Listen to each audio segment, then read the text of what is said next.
Okay, here we go then, ladies and gentlemen. It is the Mechanical Music Podcast, episode 4. So by now, I think you're getting a flavour for kind of what we're all about and what we're doing. All we want to do is just bring you the best interviews, the best music, the best content we possibly can. If you're watching on YouTube and you want to show us some love, please do hit the subscribe, hit the like, and follow us for all future content. We've got all sorts of stuff coming up. Speaking of this episode, we've got something absolutely brilliant for you. Another guest interview by someone who I admire very, very much. And I've only literally just got into a back and forth conversation with after watching and listening and buying and playing his music in clubs. Every single time I get a booking, there'll be something of his music in there. His style matches mine very, very closely, which is why I really enjoy his stuff. So he hails from Sweden. He's a DJ producer, and he hails from some of the biggest labels, techno labels that you can imagine. SKiRRA, Dolma, what we got, Resilient, which is, of course, an amazing label run by my mate, Eddie Santini. He's just about to release on Mechanikal, 3-tracker on Mechanikal, which we'll tell you all about. He has his own label who he shares with 2 other amazing DJ producers called Stock. I think it's Stock. And he's quite honestly one of the nicest people in techno that I've met. And I know I say that about everybody, but I really mean it. He's an absolute top lad. He is, of course, the one and only MarAxe. MarAxe, how you doing, man? I'm doing fine. And you? Do you know what? I'm loving it. I love the shirt. I need to get me one of those. Well, good luck. I think this one is out of stock, actually. You're showing off your lunch. Yeah, I always have this one on. Yeah, I'm kind of proud of this. I love this one. I don't think they make this really anymore. Yeah, I got this a few years ago. Did you get it with your release? No, I think I got this one around my first release that I had on. Oh, right, okay. So in some way, so I got it for myself to celebrate the release. I think. Yeah. For my own go. And why not? Why not? At the end of the day, it's an achievement. It really is. Speaking of your releases, so I used to think I was the most prolific producer I knew, in terms of how many releases I released on a year by year basis. And I used to get, it doesn't happen anymore because I don't work as anywhere near as hard as I used to, but I'd be able to turn 3, 4, 5 tracks out in a day sometimes. I don't know how the hell I did it, but you take the biscuit, mate. I mean, I've never seen an artist work as hard as you. How are you producing so much music?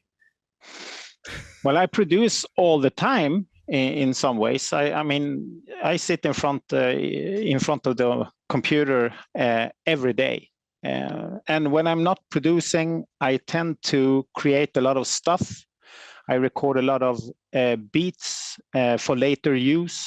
In some ways, you could say that I make my own library, not in the sense that I would call it a sample library, but that I would put out or how do you say? Library.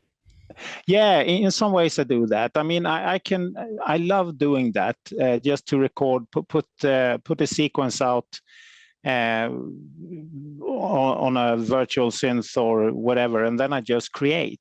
And then if I find a groove, I record that, and then I just use that later on. So in some ways you could say that it's like I mean, when you were a kid and you built Legos, I don't know if you did that. Oh yeah, still do. Yeah, so for me it's like that. So I got in, if I'm, for example, if I'm going to do a remix of stuff, I always get the feeling, I get the direction where I want to take the track, and then I almost instantly know what kind of sounds that I want to use and need for that specific track that I'm going to make. So it's kind of an easy process, and for me this is the way I do. So it for me it's easy, but I mean for another person, I guess it perhaps would be harder. I've just found a way, and it works for me. Yeah. If you know what I mean. So I do. I think we've all got those little quirks, haven't we? That for ways of working. I've got a particular way that I put things together. I use templates for Ableton, have done for since as long as I've been using Ableton. In as much as setting up my racks, setting up my channels and all the rest of it, and that kind of helps me to build a picture before the picture's even been painted. I think everyone's got their own little quirks, but I think when you can I think anyone can learn how to produce music at lightning speed and fill up their body of work like you have. But it's knowing how to do it consistently and with quality. I would also say, yeah, of course. I mean, I would also say that you find your sound, you find your way, and I have found my sound, I have found my way. So, and in that sense, it's an easy process. I also use templates sometimes, and sometimes I don't. So it all depends on what I'm doing, actually. So. And speaking of your sound, how did you find that sound? Because the sound you're producing now has not changed really that much since from the earlier days of the MarAxe sound that I kind of have been kind of listening to recently. But it still has that nice percussive 16th groove, very full, very kind of very sequence oriented. Is that a sound that you've always been in love with, or have you is it something that you've kind of gravitated towards the older you get? I would say, quite honestly, I haven't been looking for a certain sound. I would say that all of my productions that I've made over the years, if I'm not looking for anything particular, I just make it for myself, really. If I like it, if it sounds good, I'm happy. Amen. So that's also when it comes to my productions and how I do my productions, I never overthink. I have my experience of doing that, and I mean, way back, a few years back, I could spend 6 months on the track. But nowadays I never do that, because I don't like the technical side of it. In some ways I like the creative side of it, so I don't overthink. And I think it was Paul, when I had my first release out on Naked Lunch, we had some we chatted a bit on via mail, and he told me that if it sounds good, well, then it's good. And that has stuck with me in some ways. If I sit in front of my DAW and just play around with some sounds or percussions or trying to find a groove, if I find a groove that I like, then it sounds good, I just stop there. I don't try to evolve it in a way, or you understand, I just leave it as it is, because it sounds good. I don't overthink. It's got to come from your heart, isn't it? If why else are we doing it, really? I mean, it's not we don't write music for pop stars. No, exactly. So and the money's also, not exactly the main reason for getting into this game, this underground game, but so it has to come from the heart.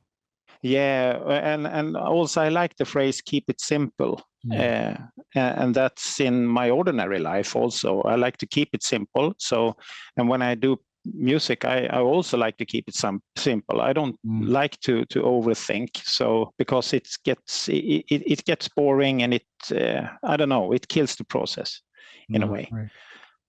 Also, some of the best tracks that's ever been done, almost in my personal how to put this, some of the best tracks ever, I feel, is only, I mean, you hear a drum machine and a bass loop. That's it. Jeff Mills. Like, yeah, Jeff essentially, Mills. Yeah. But I mean, you don't need to have as much. A few years ago, many years ago, I heard an interview on the Swedish radio. They were interviewing some big shot. I think it was Max Martin or someone like that. Right. And I guess you know who Max Martin is. Yeah. And I think it was him who said that the less instruments and racks you have, the more creative you need to be, and it's the more crowded your studio gets, the more things come in the way. In a way. So he also talked about less is more.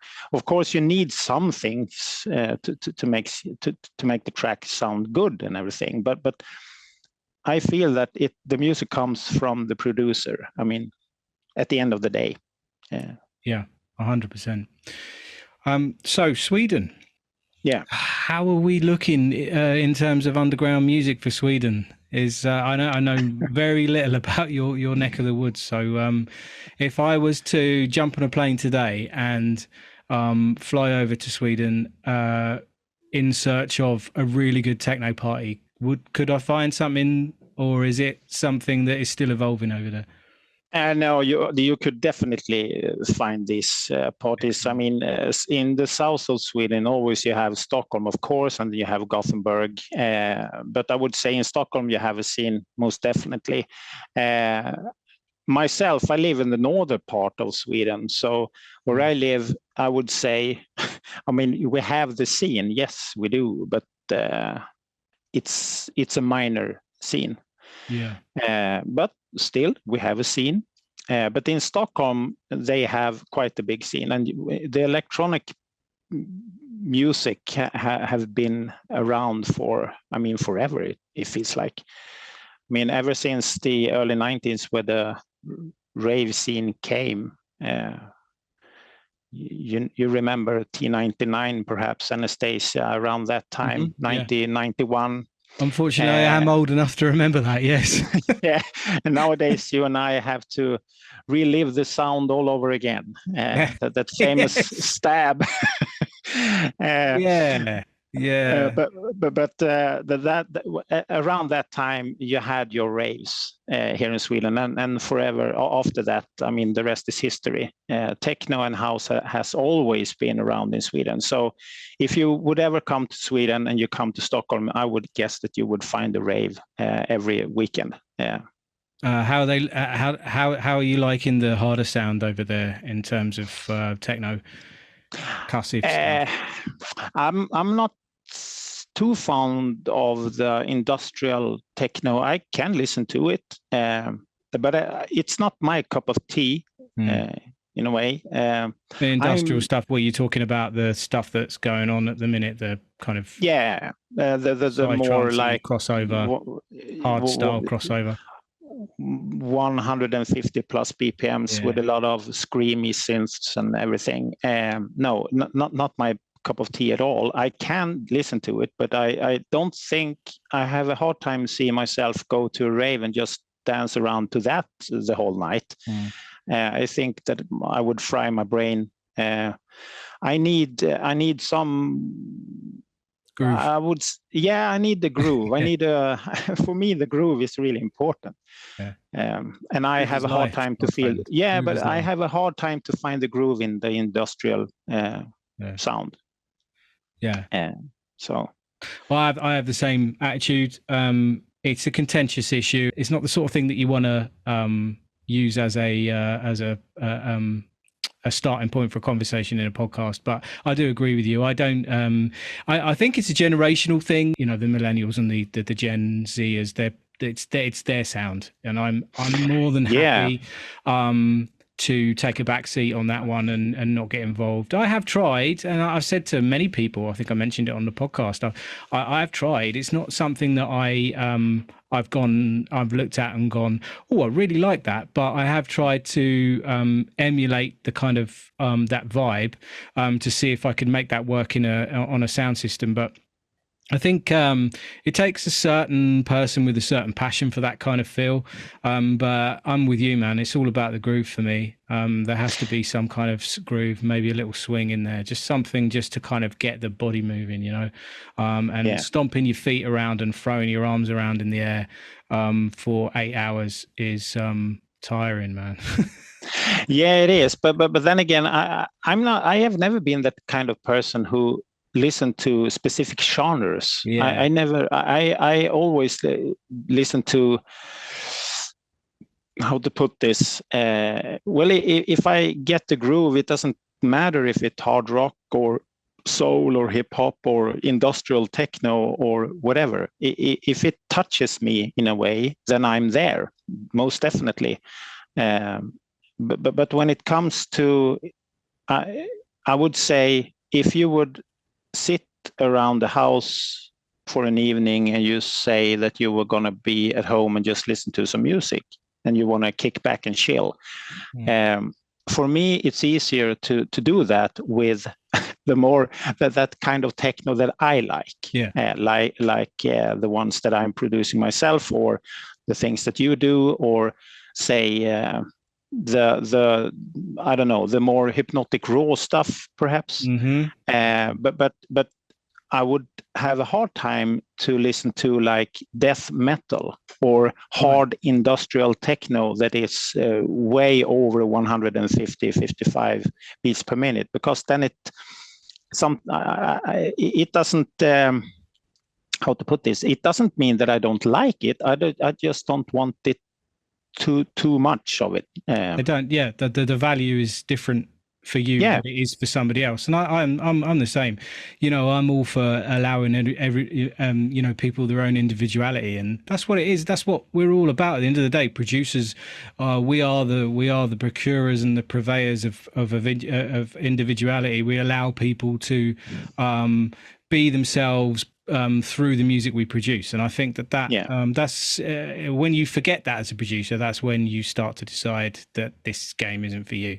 But if you still love to see people expressing themselves through the medium of dancing like a nutter in a sweaty underground warehouse club to the music that you produced, that for me is what it's all about. So I couldn't agree with you more with that stuff at all.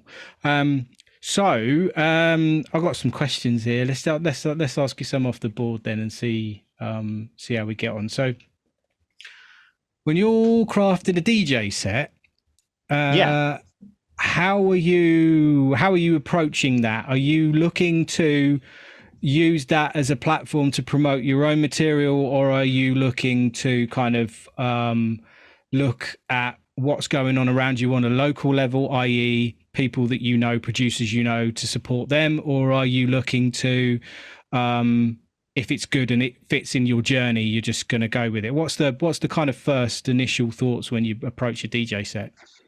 I would say that my first initial thought is to play stuff that I really love. But then again, I always want to support other producers that I know support me. That's one of the goals I have. I have a goal to play some of my own tracks, especially some unreleased ones, if I got the opportunity, because it's always interesting to see how the track is going to do. Then again, I'm recently I made a podcast, and I was planning to have some of my own tracks, but my main problem, because I do so many tracks, I didn't know which ones to use. So it was mental. So I just threw some tracks in there. So, but that's the thing. I just play stuff that I like myself. And again, I want to have the groove. I want to have I don't know. I prefer the more hypnotic raw style. You very seldom hear industrial ones or tracks that are going past 150. But that doesn't mean I don't play it. I can do it for sure.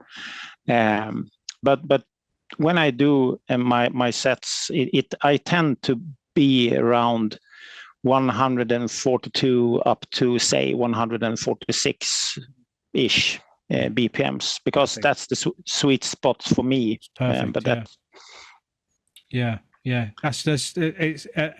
it. And I think, I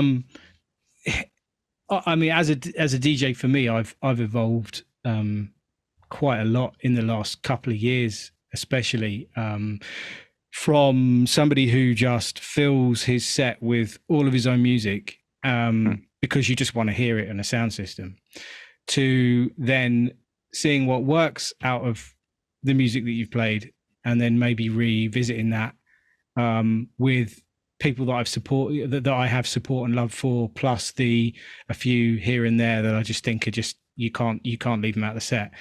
And then and I've got to the point where, like you, unreleased stuff gets taken on the stick. Nothing ever gets planned anymore. It literally is just a case of who's on before me. I listen to them. I listen to what they're about and what the crowd want. And then when it comes down to actually producing a performance that people are going to remember, it really is all about what they want. And if what they want is for me to introduce the next act, who is a 150 BPM, hardstyle crossover DJ, then that's going to get slowly crept up. But I will always try to support my colleagues and my friends in the industry, because there is always going to be one or two people in the crowd that are going to try and Shazam that, or go, what the hell is that song? And then try and reach out and find out what that kind of music, what music you've been playing.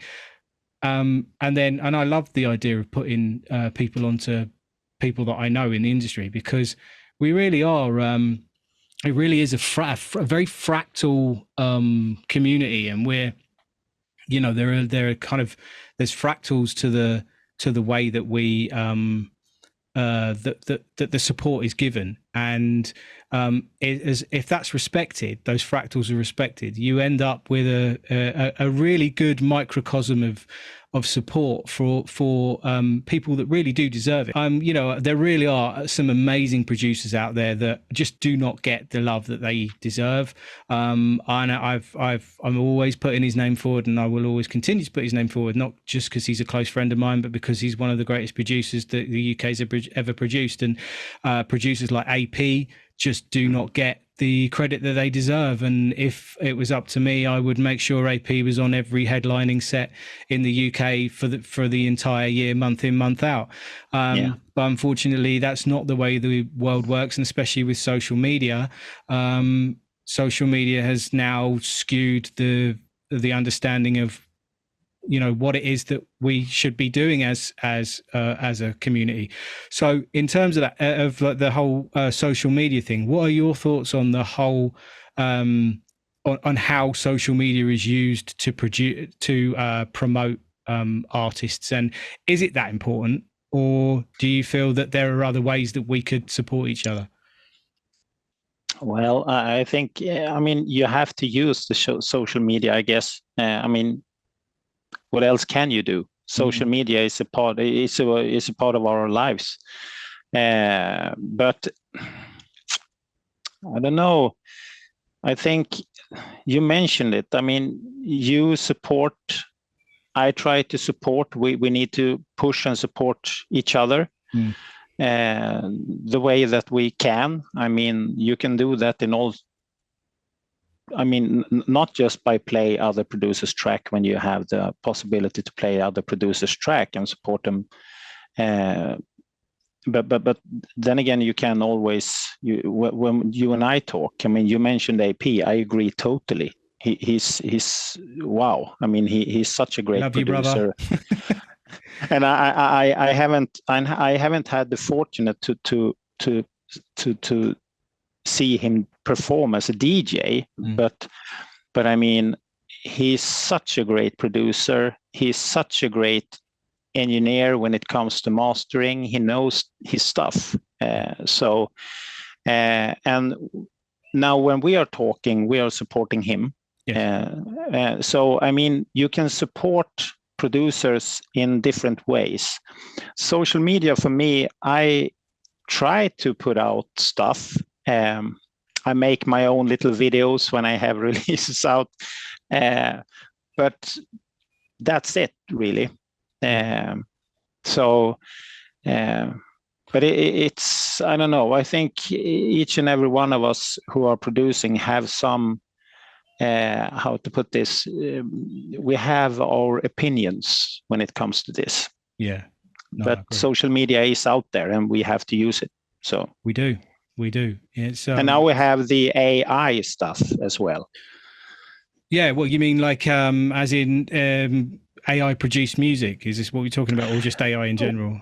Yeah, I was mainly thinking of AI in social media. I mean, you can use putting content out and stuff. Yeah. So I mean, AI is everywhere now, and I'm just I don't know. Are you pro AI, or are you still unsure about the whole thing?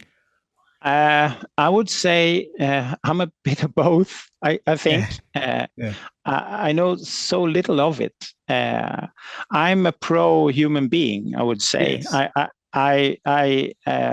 I'm all for that we learn the skill before we let the technology take over. But then again, AI, if it's used properly, it can be a tool.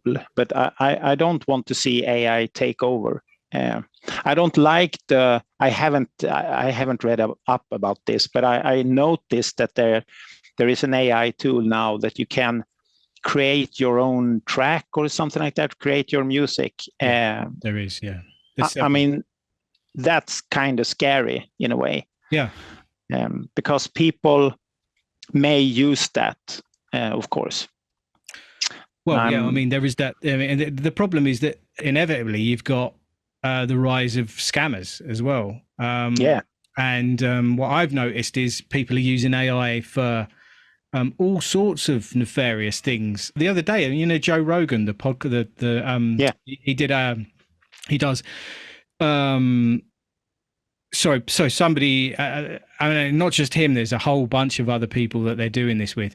They're taking his voice and then they're putting it over the top of his podcasts, using that to try and scam people out of money with various different tools that they're trying to palm it off that Joe Rogan is sponsoring these tools, or these products or whatever. You can blatantly see that he's not saying anything. He's not saying what you can hear, but it's not Joe Rogan's voice. It's an AI generated voice that sounds like him, but it's scary. I mean, if I wasn't watching the screen or I wasn't paying attention, and it was something that I had an interest in, you could see how you could be forgiven for thinking that him or Elon Musk or someone with a little bit of clout in the world has checked these products out and is giving them the nod, and that's really scary for me. Yeah. So I mean, if we're at that stage, eventually we are going to get to the stage where pop singers are going to get cloned, which they are. You know, underground artists are getting, you know, cloned. We're going to get to a point where DJs probably is going to be DJ performances are going to be AI generated and all the rest of it. So, you know, there's a serious risk of losing our humanity, I think. But as long as there's some of us fighting a good fight and trying to keep humanity alive, then I think we've got half a battle. But no, I agree with you. I just think it's something that needs to be kept an eye on, for sure. Yeah, I think so. I mean, human beings have been around for thousands of years, and we have always been very creative. So, I mean, to be creative, it's good for you. It's good for your health, your psychological well-being. So I mean, I think that we are going to be productive, and life to mention the phrase from Jurassic Park, life finds a way.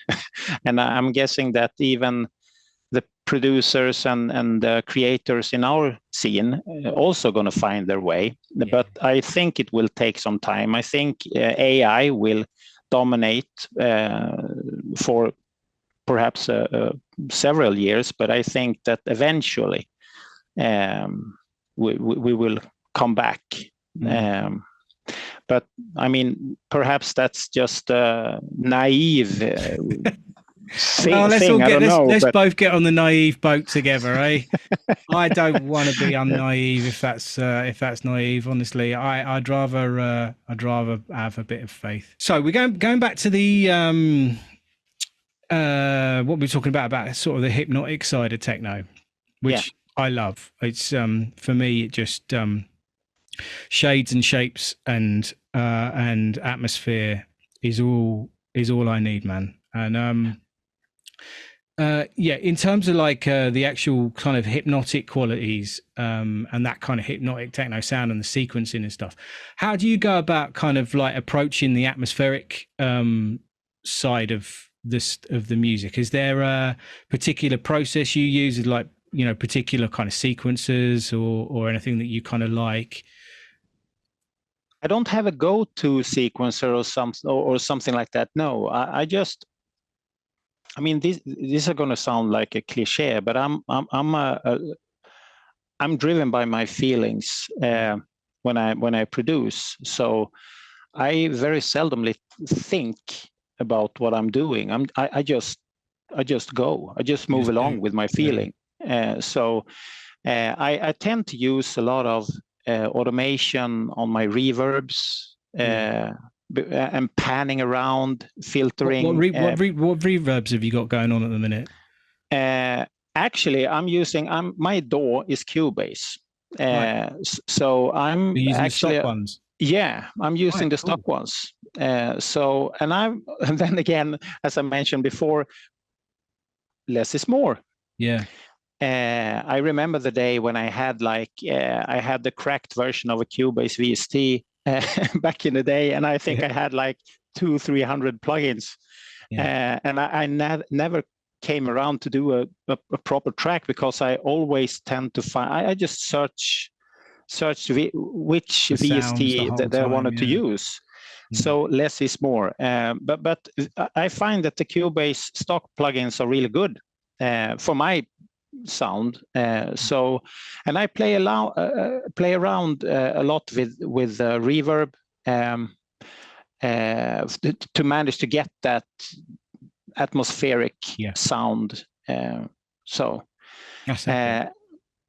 also I tend to use my main effects, I would say, is reverb and echo, the classical ones. But I automate a lot of it. I was going to ask you about creative blocks, because I mean I'm really lucky. I don't know whether it's because of who I am and what I've kind of got, the way my brain's wired, but I don't really get creative blocks. I kind of I'm like you, I just do.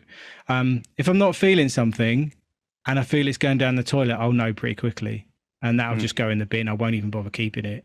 I know a lot of people have got ladders and ladders and ladders of unfinished projects. Do you get creative blocks, and have you got ways to get around it if you have, or are you like me, you just get on with it? Yeah, of course I do, but I haven't actually, and I'm very grateful for that. I haven't had that block that I know that people can get sometimes. But as a reference, I run a lot. I like to go outside and run. So sometimes when you are practicing, or if you run or whatever, you can hit a wall when it comes to training as well.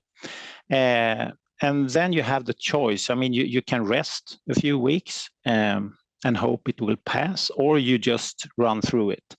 And what I've learned about myself, I can only speak for myself, and it's just to run through it, because it will pass. So if I have that block of sorts when I do a track, or if I find myself in a dead end in some ways, I just keep on going, because I know I will find a way out.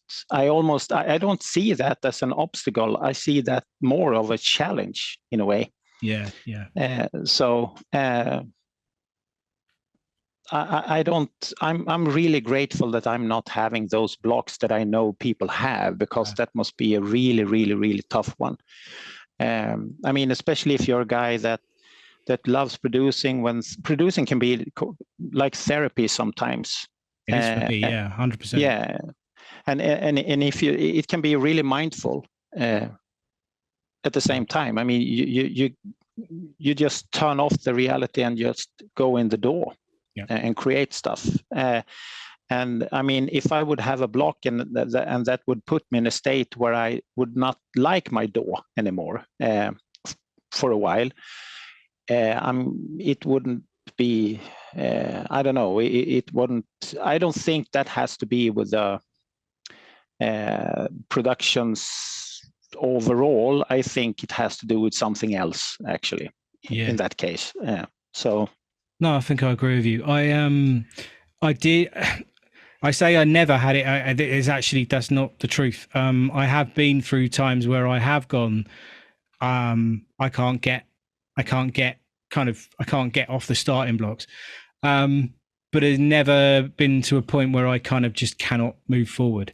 But where I have got stuck is when I start creating entire phrases on 16-bar loops, or just a 4 to 8 bar loop, and just looping round and round and round, and layering up the drums, then layering up the kind of, the low end, and then working my low mids and working all the way up through, and just creating an entire phrase off of an 8 bar or a 16-bar loop. And I think some people teach that that's the best way to kind of get the best out of your session. I don't believe in that at all. I believe that you should just go with your heart, just allow yourself to just flow. Do you have a process? I mean, with my process, I go through layers. So I'll layer the kind of, I'll get the basic layer from the start of the track to the very end of the track. And then from then I'll then layer through my ideas in terms of how I want my, if it's all I've got melodies or whatever, how they're going to be layered, how they're going to talk to each other, sing to each other, change in terms of phrasing. And then I'll layer through top end and work all my tops. And then I'll go back through again and do all my effects work and all the rest of it. Have you got a similar process, or are you a loop guy? Do you just start with a loop and then extend it out and then pull all the bits out? I would say that I'm more of a loop guy. I think I tend to, and then I always come back to the groove. I need to have the groove inside. I need to feel the groove inside me. Also, I don't know how to explain this, but when I do a track or when I do music, for instance, if I were going to do a remix and then I listen to the original track, and then I hear something, it can be small sound, it can be a small percussion loop or whatever in the track. That particular sound can give me a vision of the track that I want to do. 100%. And when I get the vision, I know what I have to do to create the track that I want it to be. And that's why I mentioned earlier that it's like playing with Legos. It's almost like a building process from there, because I know what I'm going to do. I don't need to think that much, because I know I have the blueprint already inside me. So, but when I start from scratch, I tend to do a loop of everything, and I just build the groove first. And then when I get hooked in the groove, I tend to open the door to the rest of the track inside me, and then I know what I have to do. If you understand me in that sense. 100%, yeah. So I mean, it's not. So I guess it's not necessarily about the loopitis as such, because I think maybe the loopitis happens as a result of you not having a clear vision. Sometimes, if you are the kind of person that gets stuck, you maybe the loops are fine. Maybe it is something that is down to the individual. For me, it doesn't work, but that's not to say that. I think what I'm trying to say is that you have a choice when you sit down and write music. Either you're going to feel it, or you're just going to, put notes down on a door and hope that you get something from it. And if you're not feeling the tunes that you're writing, then there is a danger of that part of you not being imprinted on that. Yeah, and also, again, another thing is that I trust myself when it comes to this kind of thing, because when I feel that I'm onto something, I just trust myself. There was a time where I didn't trust myself, and I think this has to do with the confidence, I guess. But I mainly produce for my own well-being, actually, my own ears. I don't think I ever have produced a track that I want someone else to like, if you know what I mean. Dude, by doing so, you've put yourself in a fantastic position. I mean, I'm just looking at the Beatport chart on your page now, and I mean, some of these labels are next level. I mean, you've got Planet Rhythm, Naked Lunch, Resilient. The new Resilient one, by the way, is absolutely fantastic.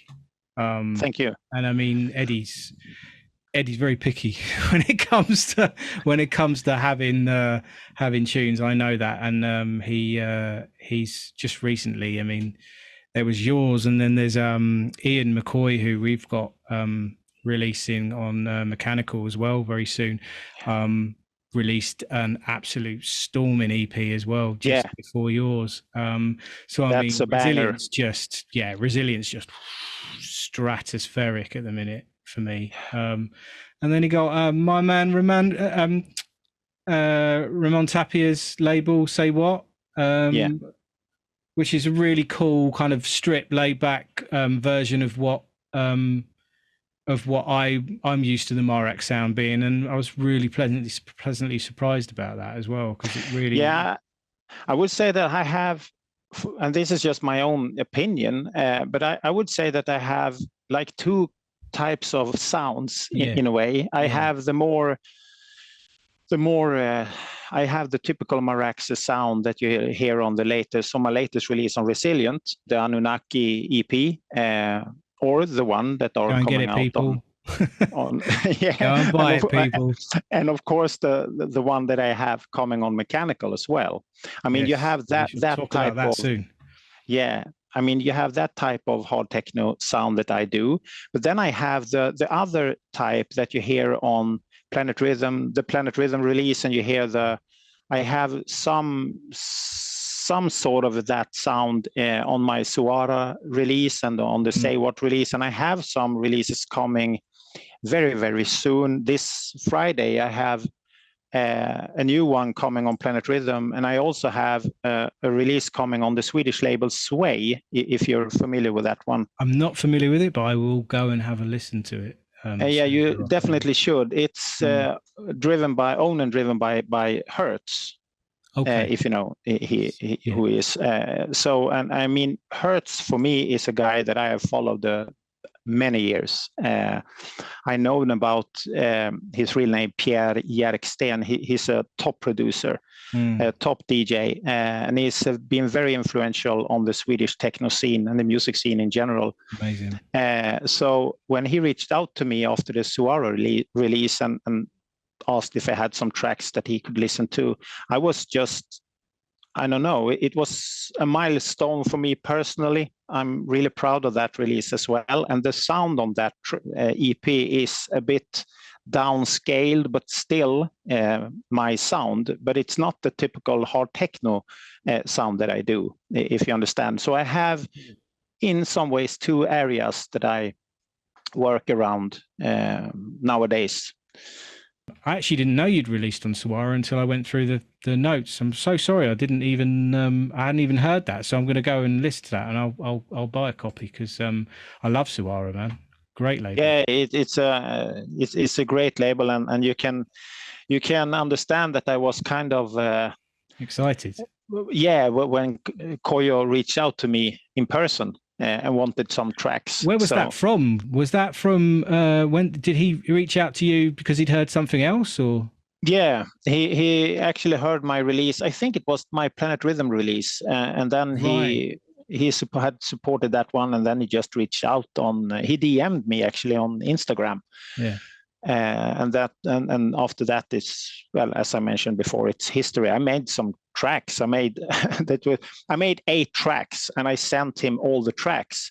And then it went on a few weeks, and then I got contacted from another person who just said that, hey, we want everyone for the release. So I had 8 tracks on that release. Well, I'm definitely going to go and have a listen to that now. Yeah,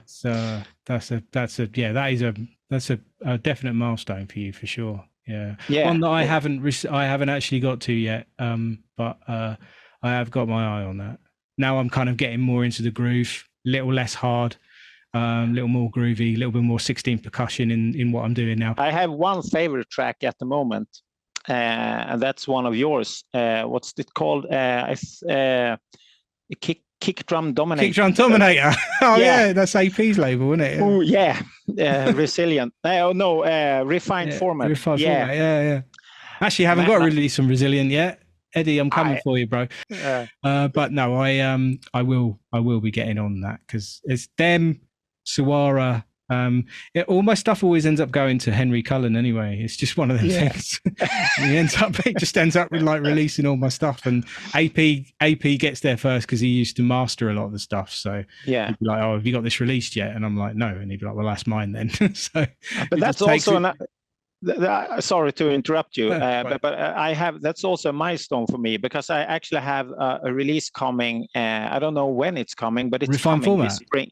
I have a collaboration on Refined in a few weeks' time. Wicked. Just. Who's that with? With Andy BSK. Andy BSK. Yes. I love his stuff. I was introduced to his stuff by a friend of mine called SKiRRA, who played at the Hydraulics party, played one of his tracks at the Hydraulics party recently that we played at. And one of the tracks particularly just blew me away. Yeah, he's I was like, awesome. Who is this dude? And she was like, oh yeah, listen to him. So I listened to him and I was like, and then I'm in love with his stuff, man. Yes. Yeah, and I have a release coming on Hydraulics actually, and Dave Rocking. or Henry has made a remix of one of the tracks, and I got the remix just a few days ago, and it just blew me away. And this is like, I mean, for me, this is the dream come true. I mean, I have DJ Rush on remix duty on the release that are coming on Naked Lunch, and then I have an own release on Hydraulics, a label that I have followed for like forever. And the man himself has made a remix for me. I mean, this is just, I mean, I'm just so humbled. You're obviously doing something right, Marcus. That's all there is to say. It's that's all you need to know, and this is what it's all about. So we all support each other. You know, we act like family. We all eat together. We all eat at the same table, and I think that's really important.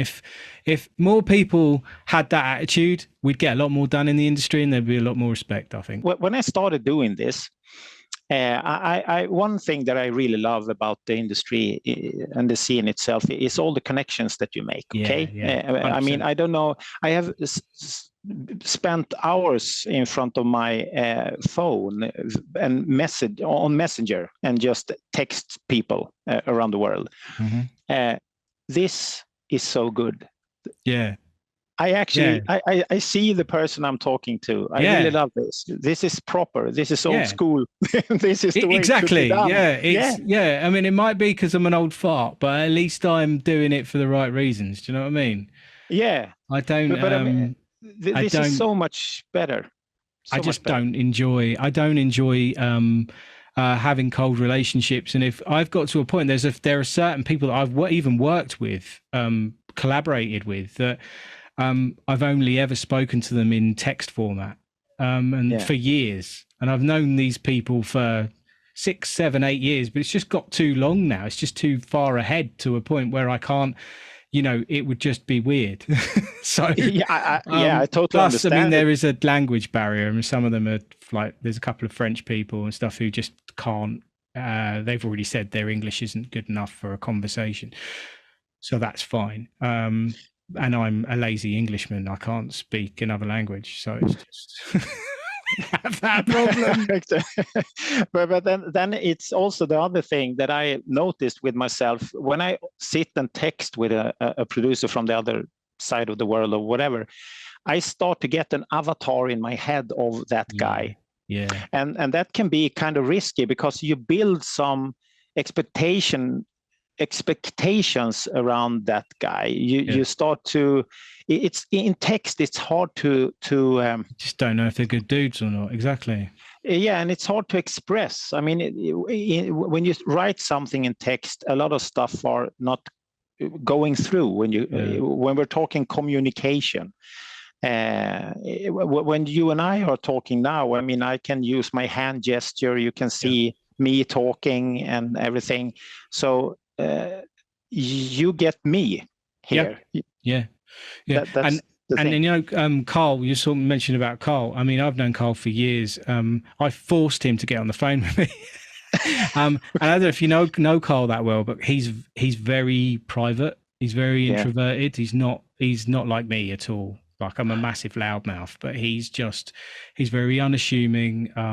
And over especially the last year, we're now at a stage where we'll call each other and we'll talk on the phone for a few hours, just about stuff, nothing to do with techno. And it's and that's as a result of us building an actual relationship. And I think it's really important. But not a lot of people do it, man.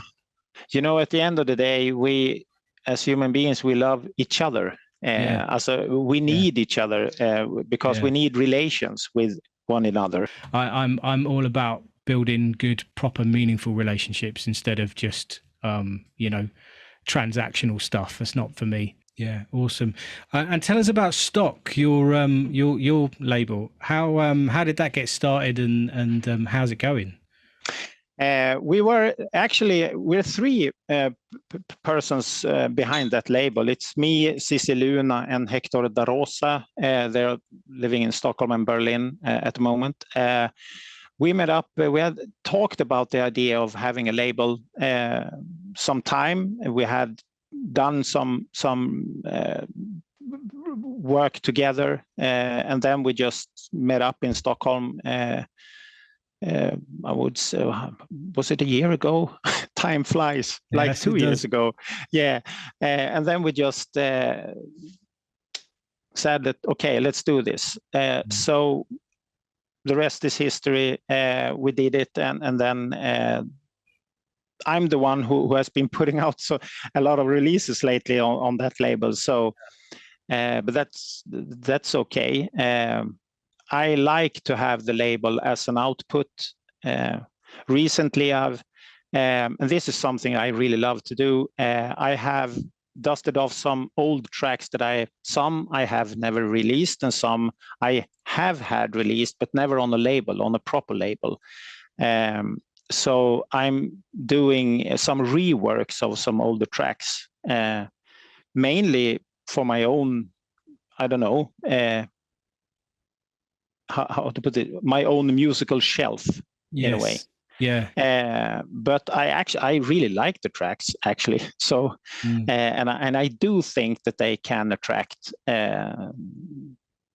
some DJs out there actually. So I have an EP coming really soon that's called Reworks Volume 3 that I'm really proud of. And that has the more typical harder MarAxe sound. But we are trying to, we want to evolve the label. So we know what we are looking for sound wise, and we're not we haven't accepted a lot of demos. But we want to release other artists as well, and we have started doing that. We had a fantastic release recently with D-Cult, a producer that I formerly, he's a top-notch producer from Portugal. He really knows his stuff. And I was really glad to have him on Stuck Recordings. Sorry, how'd you pronounce it? Stuck? Yes, the middle O in the middle there. Yeah, it is. Okay, all right. Okay. I think it's a Danish or something like that. But we can say Stock.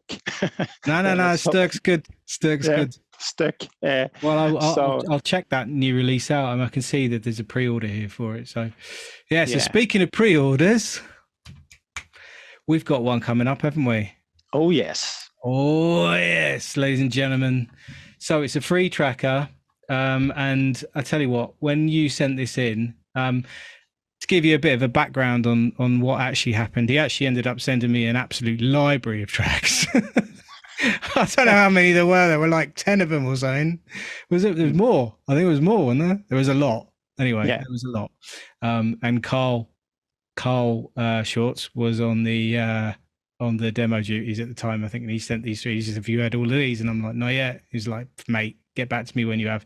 So immediately, as soon as I heard them, I actually called you, didn't I? I actually phoned you up. Yeah. This because I'm old and I don't really like I love that, by the way, that media you called that much. I prefer to just speak to people. So we had a chat and we kind of whittled it down to the three that I feel have the best kind of representation of what Mechanikal all about. And my God, you're in for a treat, guys. So it's 3 tracks. The EP's called Places. Yeah. So Places being the A side, and then you got Celestial and Rockin' With, which I'm just all about the wicked catchy hook vocals, and it's all in there, guys. So that is out that's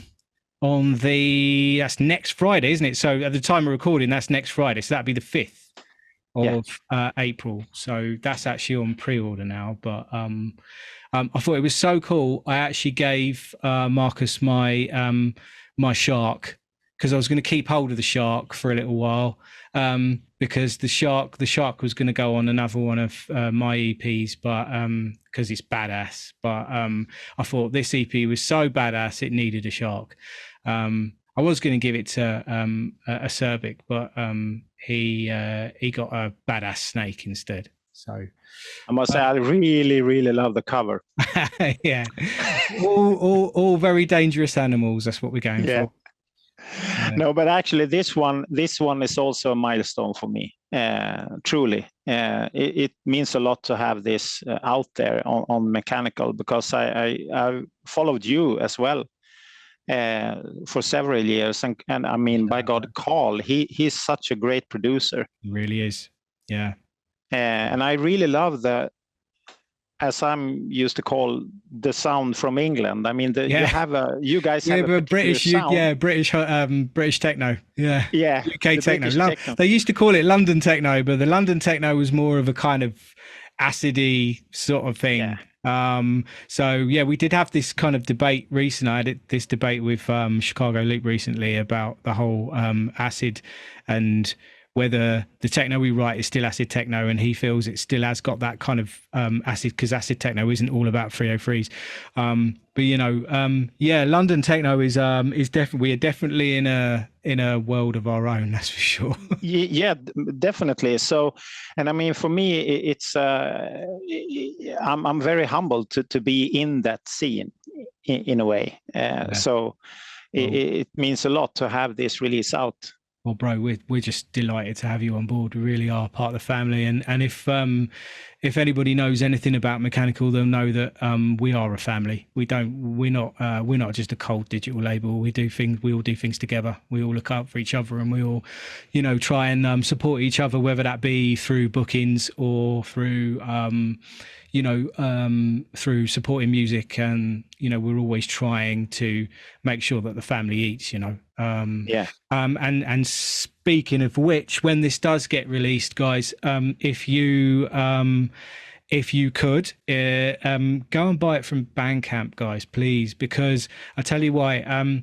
You know, I've got nothing against Beatport at all, and I know it's everybody's go-to, and I know you like to see the lovely shiny charts and everything, but we're artists. We don't really care about the charts. I'm not going to lie. Sorry to if that's burst your bubble. What we care about is that you are buying the music and you are enjoying the music and you're getting the best quality music possible, and you're playing it in your DJ sets and you're listening to it in the clubs. And if I, as a label manager, can get the artists that release music on our label more money as a result of the buying habits of the techno community, then I'm going to go and do it. And it's as simple as that. And the reason for that is because this is the underground, you know, and we do this because we love it. And so the artists should be compensated for that instead of stores. And so if you want to give 50% to a store, that's fine. But if you really want to support artists, come and buy it on Bandcamp, please, because you know, most of it's going to be cheaper. You're going to get WAVs as well, and the artist gets paid. So if I haven't already banged on about it enough, then I'm banging on about it a bit more because it's really, really important, guys. So with that out of the way, Marcus, what just before we sign off, then, what other stuff have you got coming up? Have you got gigs lined up? Have you got new material that you want to shout about? Well, I can mention I have some gigs coming up, but I'm not sure if I can talk about those yet. Really, so but that's the thing. Same boat. Yeah, but when it comes to releases, I have a tornado coming. Good or bad, I don't care actually. I'm just glad and happy that I have releases out. I have a fantastic one coming. I mean, first of all, you have the release that I have a collaboration made with Dolby D. It's out on. It's coming on Planet Rhythm. I saw it. I think I got did I get a promo for it? I think the promo out already. Yeah, I saw you did something with Mike, didn't you? Yeah. Yeah. So and then I have on the same date, I think. Yeah, I have a really good one coming out on Jeton Records as well, and that's also the more stripped, more hypnotic techno. Yeah. But then the day after that, and of course the one on Sway as well, the Swedish label. I'm very proud of these three releases. But on the 5th of April, I have the Naked Lunch release. That's actually my 10th release, my own release. And this release is perhaps one of the greatest ones for me because I have remixes on there from DJ Rush, Lester Fitzpatrick. No way. Oh, that's The fun. Cult, yeah, and Jerome Baker as well. So this is a really good release. That's amazing. So this is a true milestone. Yeah, he pulls out all the stops for the remixes, doesn't he? Man. Yeah. So this is really good, really cool, and I mean to have DJ Rush to be on this is for me. I mean, man, it doesn't get any bigger than that in a way. So and then I have like 4 or 5 releases after that as well, and I have a tons of remixes coming this spring. So I have a lot of stuff coming out this spring, and on some very good labels as well. So yeah, and Mechanikal is one of them. Oh, mate. Well, we're just counting down the days. By the time this episode gets released, we may already have a release date for you. But just to remind you, it is the Friday, the 5th of April. So put it in your diaries. And when that comes out, I would strongly suggest that you buy that from Bandcamp. You'll get 3 tracks for a little less. But the reason for that is that then the artist gets paid more, and they're all WAV, uncompressed WAVs as well. So you're getting the full-on MarAxe sound. So all that's left to say, mate, is thank you so much for joining us. I'm really just so happy that we managed to get this together. It's been been a couple of weeks of just back and forth and me having to cancel and all the rest of it. So I'm really appreciate your time and your patience and thank you for coming on and sharing your story and your opinions and your thoughts and your feelings, and it's just been great, man. I appreciate it. I'm the one who is grateful. Thank you for having me, for reaching out from the beginning, for calling and for having me on this podcast. It's awesome. This is awesome. Well, big love, my guy. Big love.